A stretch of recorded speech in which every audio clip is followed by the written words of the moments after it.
And I want to go across to one of Ukraine's most prominent members of parliament during this crisis. Kira Rudyk is with me live from Kyiv this morning. Good morning, Kira. Thank you for speaking to India today. The big statement coming out from the chief of the general forces of Ukraine about Russian forces regrouping, Kira, and planning what could be a big assault on the capital of your country. What are you hearing? What can you share with us?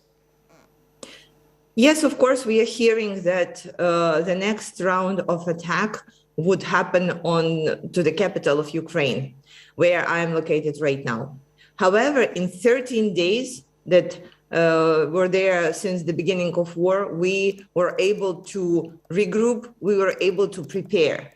Our forces are stronger than ever. Our resistance groups are ready to fight. We are ready for a siege if it happens. And the only thing that we do really need right now is the protection from the air. That's why we were asking our allies to provide a no-fly zone over Ukraine. And if it is not possible, then provide us with additional jets that we can fight them on the air, or with additional military weaponry that we can help ourselves against the missiles. So Russians have been bombed the outskirts of the city, and it has been terrible humanitarian catastrophe when people who are just live their plain life right now were killed and supposed to flee from their homes. This was terrible, and we were helping to evacuate the refugees from the outskirts of the city yesterday, and will do today. So we do expect that Russians move forward, but we also are expecting that we will give them a very good fight, no matter where they will attack. Very strong words have been coming out, obviously, from the Ukrainian army and citizens, Kira. But, as a politician on the ground, is it just a matter of time? Because the Russian forces, a large amount of damage has definitely been done to the Russian forces by the Ukrainian military. Many aircraft have been shot down. We captured one such shoot down in Kharkiv last night as well. I'm sure you've seen that video. But the Russian forces are really big, Kira. And it doesn't look like any other country wants to step in right now and join this fight. So is it just a matter of time, despite a very brave defense? And, nobody can second guess that. It's a very, very brave and strong defense. But is it only a matter of time before Kyiv falls in that case? So I want to remind you that we were told that Ukraine, all in all, wouldn't stand a chance against Russia, and that will be conquered in 48 hours of war. That's true. Today is the day 13, and we have not lost any major city, and we are fighting everywhere. We don't need other countries to step into the war with their official troops. There is enough of volunteers. It's 16,000 volunteers from all the countries who arrived to Ukraine just in the last 2 days, who are coming to fight and support us without their countries being officially involved in the war. So we are fighting ourselves on the ground because we are very good at that. And we will be fighting Russians wherever it's possible and impossible. What we do need right now is a protection from the air. This is true problem, and this is where we do need support. It's either provide us with a no-fly zone or give us the jets. And this is what we are asking all the other countries. We're saying we will fly those jets ourselves. We will shoot Russians ourselves. Just give us the weaponry to be able to actually win this war. We need a chance to win this war, and we are right now still standing. So I wouldn't say it's a matter of time. The matter of time is when the spring comes and Russian tanks are here in the mud and they cannot move. So the matter of time is when Russian soldiers are dying without the supplies, because they came here hoping that they will be liberators. And instead they're being killed here because they're not liberators. They're invaders, they're criminals, and they will be killed on our soil by Ukrainian men and women. Kira, very, very brave words. And, I think everybody who's been watching Kira Rudyk here on India Today since day one, and Kira's been here on India Today since day one, your voice has been going out to millions. So people recognize you. You are a household name here in India, Kira. I don't know if you know that already. But I want to ask you also about these two specific requests that you're making about the NATO air defense umbrella, the no-fly zone, or the possibility of jets being supplied to your country at this point of time. It doesn't look like that's going to happen, Kira. Let's be realistic. I don't think, at least from our perspective, it doesn't look like NATO is, wants to do this, because you've got Putin saying that will be seen as an act of war. If any country sends in foreign assets to join this fight, it will be seen as an act of war. It doesn't look like NATO wants to do this, Kira. What's the other option then?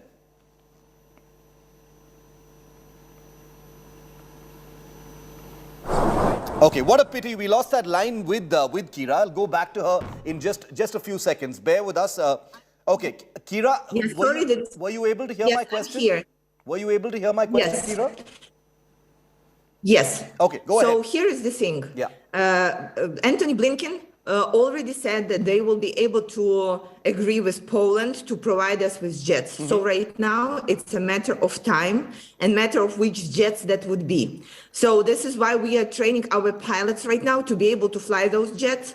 And making sure that we get them as soon as possible, because right now the time is the essence.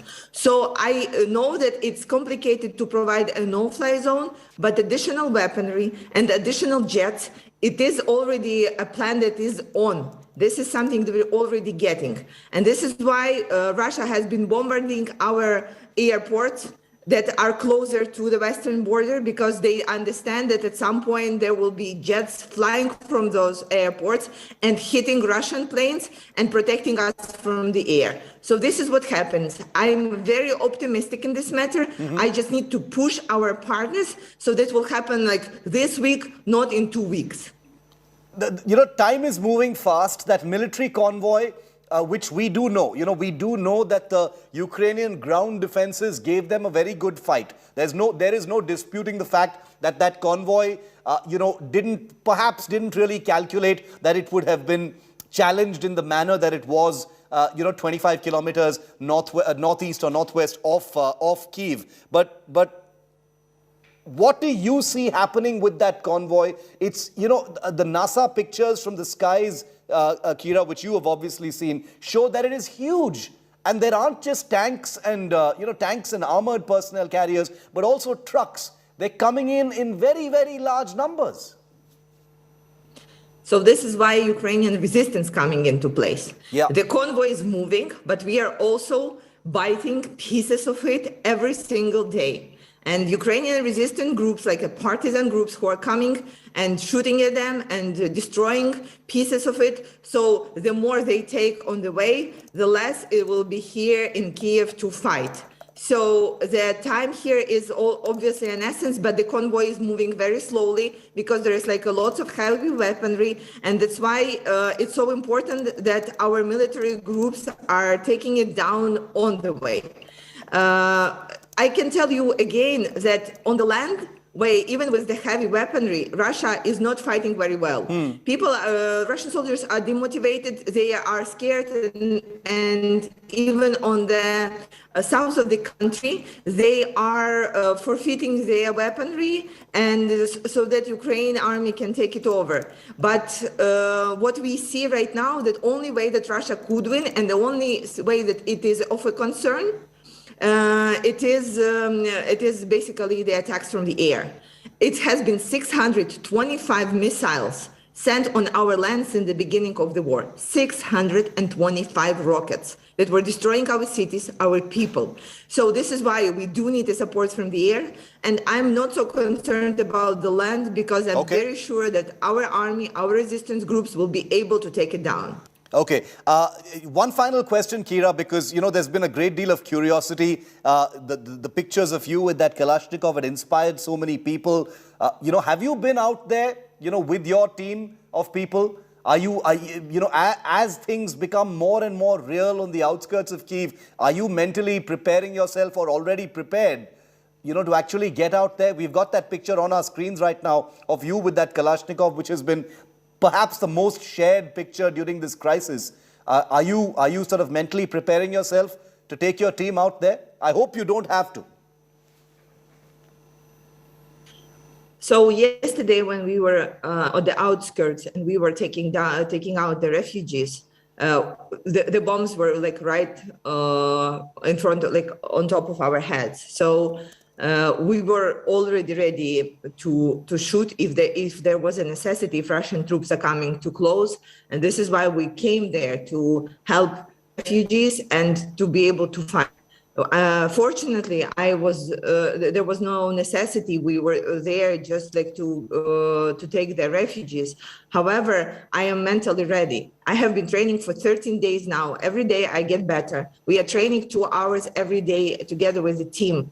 So I'm sure that if Russian soldiers finally come to Kyiv, I will be able to give them a really good fight. You know, I know you don't want to get into any details, but what kind of training are you undergoing, Kira? Final question. What kind of training are you undergoing?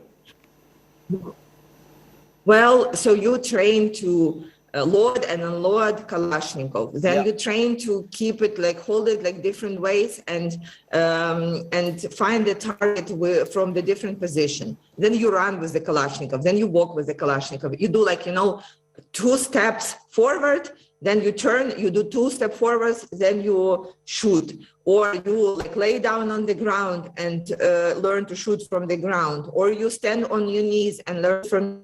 So it's all like a military training, and we are doing it very specifically and very intensively. And I can tell you it's a really good workout.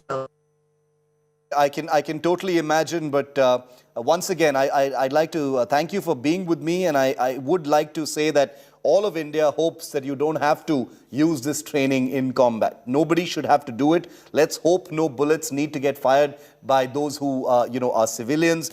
We don't really wish to see this kind of thing happening. I hope you and your family stay safe. Kira, appreciate it as always. Thank you for giving us your time here on India Today. Thank you, Kira.